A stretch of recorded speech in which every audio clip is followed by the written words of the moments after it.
Good morning, and it's a pleasure to participate in this commemoration of World Day Against Child Labor.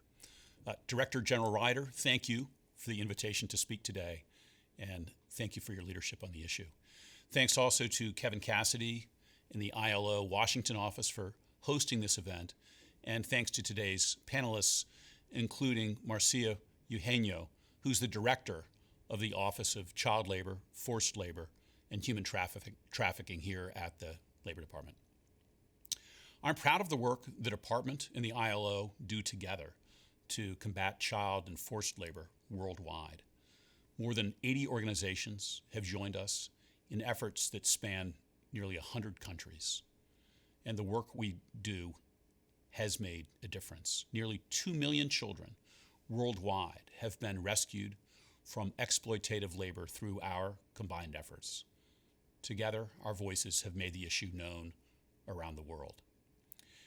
And we've highlighted the importance of a broad, integrated approach, one that includes identifying ways to financially sustain families and communities that otherwise would see children exploited. There are several agencies here at the department that play important roles in monitoring and enforcing child labor laws and protecting child workers. First, the Wage Hour Division leads our enforcement efforts in the U.S. Second, the Employment and Training Administration offers programs to help youth participate in the workforce safely and productively. And third, our Bureau of International Labor Affairs addresses forms of labor abuse at the worldwide level. For 25 years, ILAB's research and reporting has informed U.S. policymaking and diplomacy. This year, we continue the fight against child labor, and like most things this year, that work is likely to be made more difficult by coronavirus, which means that this year the principles underlying our strategy are likely to be more important than ever. That means first that information is key. For businesses that are reliant on complex supply chains with presence in many countries around the world, better and more extensive data helps companies root out the use of child labor in their products. The department provides this data through iLab, including through an app that iLab's created.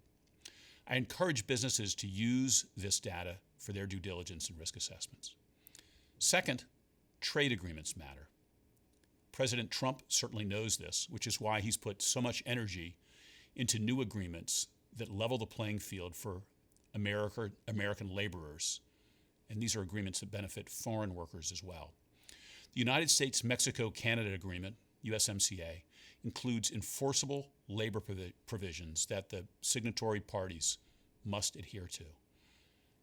Director General Ryder called the labor chapter in USMCA, quote, the most comprehensive labor chapter he'd ever seen. I'm grateful for that acknowledgement, as we've discussed, and it's true. Among other things, USMCA requires each signatory country to prohibit the importation of goods made with forced labor, including child labor. Again, the research and reporting conducted by iLab will be invaluable as we implement USMCA with our continental neighbors. Third, as much as this fight relies on large institutions like governments and multinational corporations, it's ultimately carried forward by the dedication and determination of individual men and women. Each year, recognizing that, the department awards the Iqbal Masih Award for elimination of child labor. This award honors an individual whose contributions to this fight have been extraordinary. Well, this year in reviewing the candidates for the award, I was impressed by the extraordinary redemptive work each of them had done. I'm awed by it and also encouraged by the determination that people in remote places across the world have done to help children by ending these exploitative practices. It's my pleasure to announce that the department is recognizing this year's winner as Mr.